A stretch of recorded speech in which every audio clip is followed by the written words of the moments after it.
Couple ఓపికగా వచ్చి ఒక్కరోజు వాళ్ళ బేబీ కోసం ఒక డీటెయిల్డ్ స్కాన్ చేయించుకోవాలి. They has to.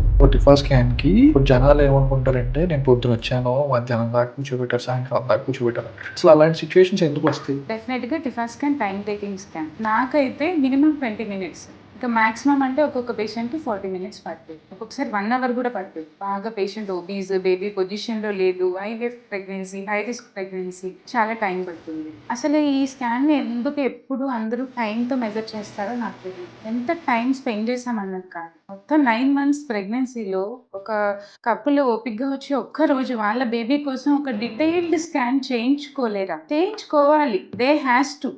ఎందుకంటే ఇది వాళ్ళ బేబీ కోసం చేసే స్కాన్. నేను చెప్తుంది 99% యాక్యురసీతో బేబీకి ఏమైనా ప్రాబ్లం ఉందా అని తెలుసుకోవాలి అంటే నువ్వు అంతే ఓపికతో డాక్టర్ దగ్గర స్కాన్ చేసుకోవాలి. బేబీ పొజిషన్లో ఉంది, మదర్ కూడా మంచిగా జాయ్ఫుల్గా ఉన్నారు, అంత పాజిటివ్ ఎన్విరాన్మెంట్ ఉంటే మేబీ 20 minutesలో అయిపోతుంది. ఈ సిచ్యువేషన్స్ అన్నీ రివర్స్గా ఉన్నాయి అంటే డెఫినెట్గా టైం పడుతుంది. ఈ కపుల్ అందరూ అంటే ఈ ప్రెగ్నెంట్ ఉమెన్ ఊరిక ప్యానిక్ అయిపోకుండా ఇంత టైం అంత టైం అని అనుకోకుండా రిలాక్స్డ్గా బేబీకి చక్కగా స్కాన్ చేయించుకోవాలన్న మోటోతో వాళ్ళు స్కాన్కి రావాలి.